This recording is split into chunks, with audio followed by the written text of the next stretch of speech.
Tava dormindo e Curimbomba me chamou. Disse: levanta, povo, o cativeiro já acabou. Tava dormindo e Curimbomba me chamou. Disse: levanta, povo, o cativeiro já acabou.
Quando os portugueses chegaram aqui no Brasil, encontraram os nossos índios, as nossas riquezas naturais, os rios, as pedras preciosas e a nossa natureza.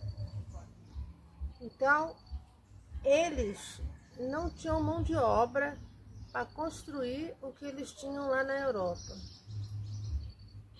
Aí resolveram ir na África, no continente africano, buscar os negros para fazer essa construção do nosso país.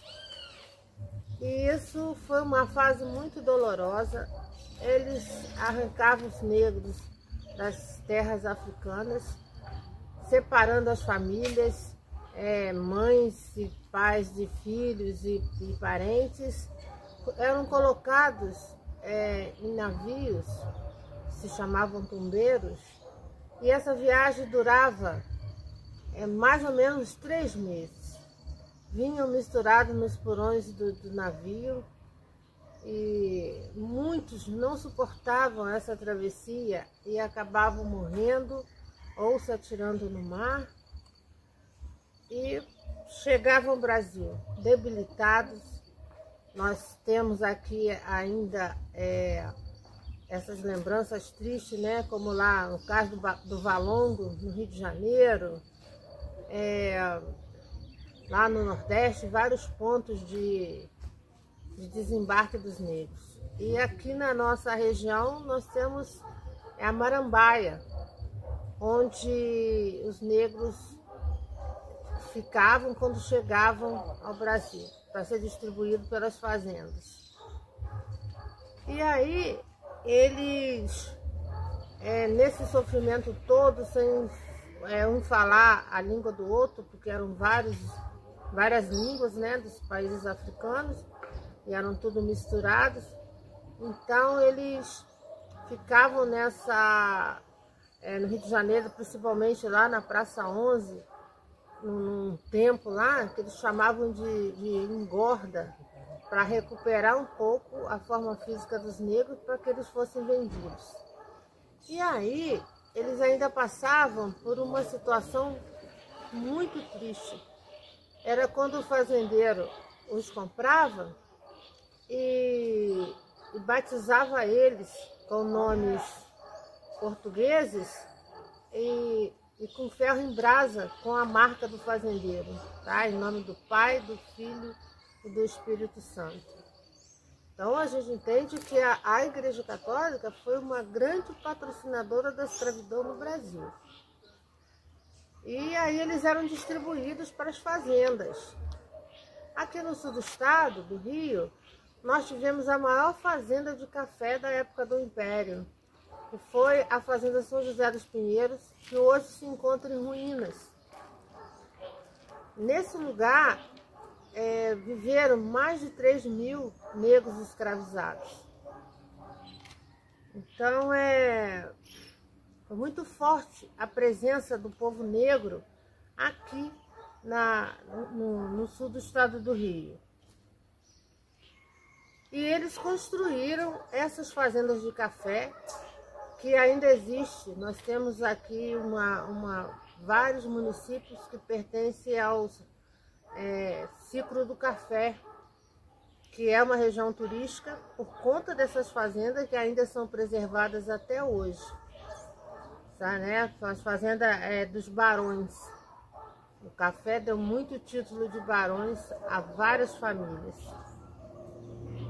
E era considerado, né, o ouro verde, porque se ganhou muito dinheiro com a produção do café, e nos quais os negros eram os principais que trabalhavam na lavoura, né, tanto do café quanto da cana-de-açúcar. Mas o nosso povo, muito sagaz, muito inteligente, sempre arrumava formas de buscar a liberdade, porque o sofrimento com a escravidão era imenso, era intenso. Então eles criavam rebeliões, fugiam para os quilombos. Aqui, Vassouras, que é uma cidade turística preservada, nós tivemos aqui Manuel Congo, que foi um negro que criou uma rebelião com mais de 400 negros escravizados de outras fazendas naquela época, e conseguiu reunir para fazer essa rebelião. Mas ele foi traído e foi morto, enforcado em Vassouras. Então a gente considera Manuel Congo como um herói nacional. Ele teve como parceiro nessa luta sua companheira Mariana Crioula, uma mulher que lutou ao lado dele em busca da liberdade do povo negro. Mas o maior exemplo de viver em sociedade onde branco, negros, índios viviam fraternalmente foi no Quilombo dos Palmares, que ficava em Alagoas. Foi o maior quilombo que nós tivemos, liderado por Zumbi dos Palmares. E lá os negros produziam, viviam em liberdade, tinham suas casas. Imaginem, Palmares era tão grande, né? Tinha mais ou menos o tamanho do estado do Rio, e tinha a capital de Palmares chamava Macacos, e era distribuído assim com vários lugarejos que se chamavam mocambos. Então durou muitos anos. Palmares teve uma vida de mais de 100 anos, mas também infelizmente Zumbi foi traído e foi morto no dia 20 de novembro. E a comunidade negra, o movimento negro, nós reverenciamos 20 de novembro como o Dia da Consciência Negra, em memória a Zumbi, porque ele lutou a vida dele toda em busca da liberdade do nosso povo. Então a gente faz essa referência porque Palmares tinha muita coisa, foi exemplo mesmo.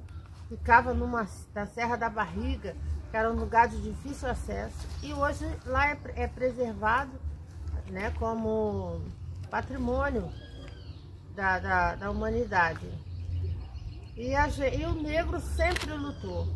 E nós aqui na região sul do estado do Rio também tivemos muita luta. Até hoje nós lutamos, trabalhamos para ser reconhecido,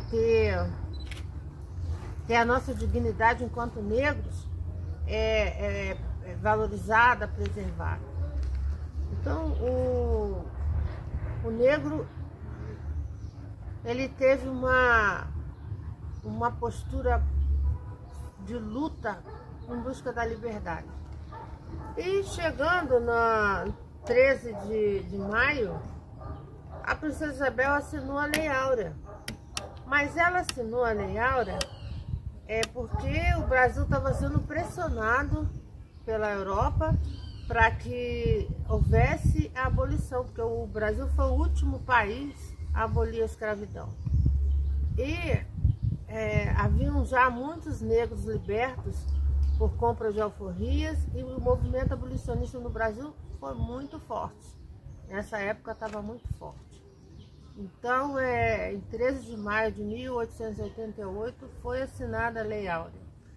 A gente diz Lei Áurea por conta que foi assinada com uma caneta de ouro. Mas o negro brasileiro, nós tivemos essa liberdade entre aspas, porque até hoje nós buscamos essa liberdade plena enquanto cidadãos brasileiros que somos.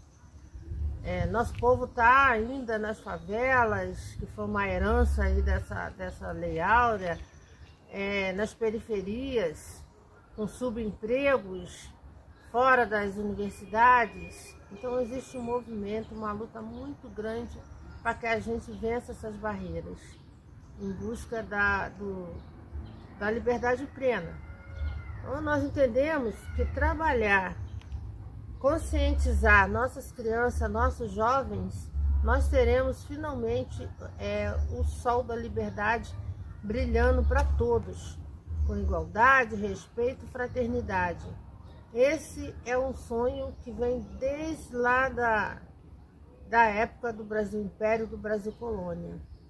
E nós esperamos que essa liberdade plena chegue ainda o mais rápido possível, porque a nossa luta foi ontem, está sendo hoje e ainda vai ser por um bom tempo. Então, por isso que nós cantamos assim. O dia 13 de maio é um dia tão bonito, quando os negros se reúnem, ai meu Deus do céu, Passaraba São Benedito. Quando os negros se reúnem, ai meu Deus do céu, Passaraba São Benedito. Dia 13 de maio é um dia tão bonito, dia 13 de maio é um dia tão bonito, quando os pretos se reúnem, ai meu Deus do céu, Passaraba São Benedito. Quando os pretos se reúnem, ai meu Deus do céu, Passaraba São Benedito. Dia 13 de maio é um dia tão bonito, dia 13 de maio é um dia tão bonito, quando os pretos se reúnem, ai meu Deus do céu, Passaraba São Benedito. Quando os pretos se reúnem, ai meu Deus do céu, Passaraba São Benedito. Tava dormindo, o Corimbamba me chamou, eu tava dormindo, o Corimbamba me chamou, disse levanta povo, cativeiro já acabou, disse levanta povo, cativeiro já acabou. Tava dormindo, o Corimbamba me chamou, eu tava dormindo, o Corimbamba me chamou, disse levanta povo, cativeiro já acabou, disse levanta povo, cativeiro já acabou. Tava dormindo, o Corimbamba me chamou, eu tava dormindo.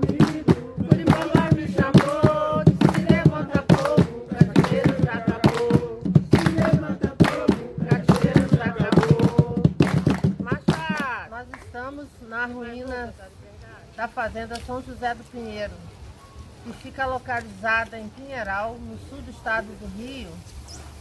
E aqui foi um celeiro de negros escravizados.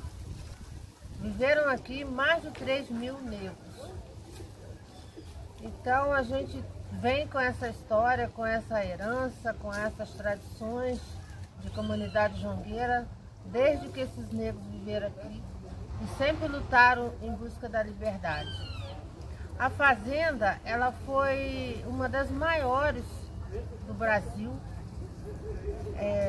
uma grande extensão de terra, e os seus donos, né, os Breves, a família Breves, foram detentores de vários negros.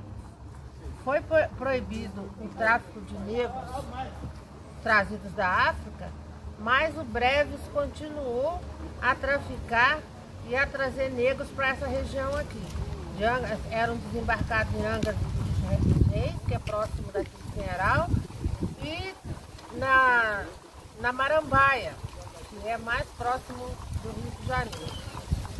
Então a gente traz uma história, a gente tem a presença muito forte aqui no sul do estado, em todas as cidades do negro. Como nós herdamos a tradição do jongo e herdamos a culinária, várias tradições, foi espalhado, permanece até hoje e continua a gente disseminando pelas escolas, pelas universidades, por outras comunidades jongueiras, em memória do negro que viveu aqui nesse espaço. Infelizmente a casa foi destruída, né? Houve alguns incêndios aqui e foi destruindo a casa. A casa era considerada um palácio.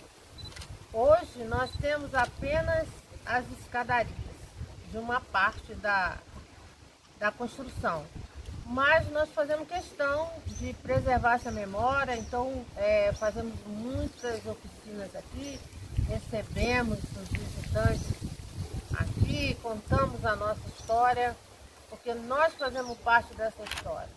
No grupo do Jongo de Pinheiral nós temos ainda descendentes de negros que foram escravizados aqui na fazenda.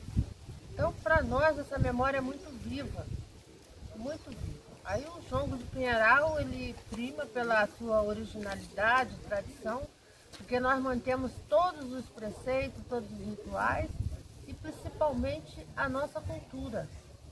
A gente entende que a cultura do jongo, a roda de jongo, fala a verdadeira história do povo negro.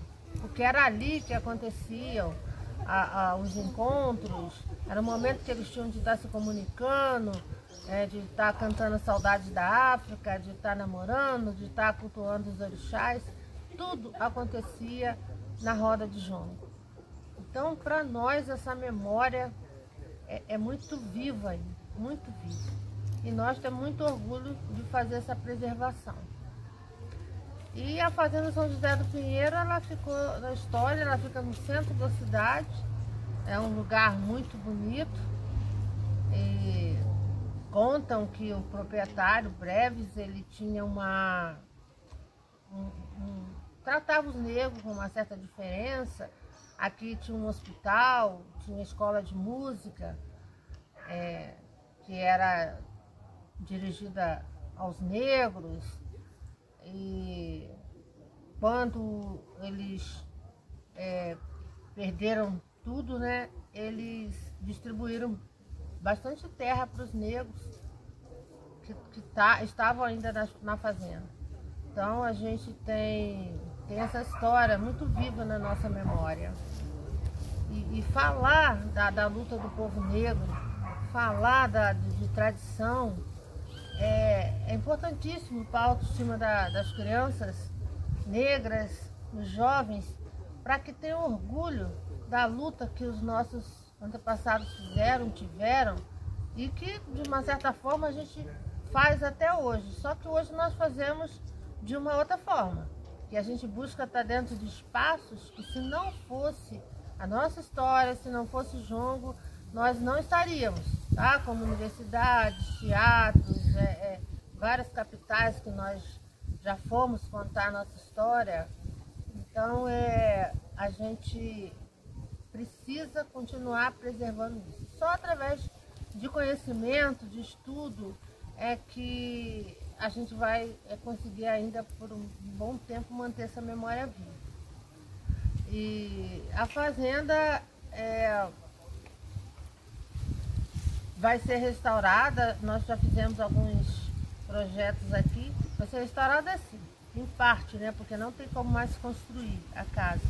Mas a gente vai, através de alguns projetos que nós estamos aguardando, dar uma renovada em algumas partes, que ainda é possível, para que essa memória não se apague nunca. Entendeu? Então, a gente agradece muito a comunidade negra jonqueira aqui da cidade, que faz esse trabalho de preservação e conhecer a história, saber da nossa memória, é tudo que o nosso povo precisa. Eu já plantei café de meia, eu nasci canavial.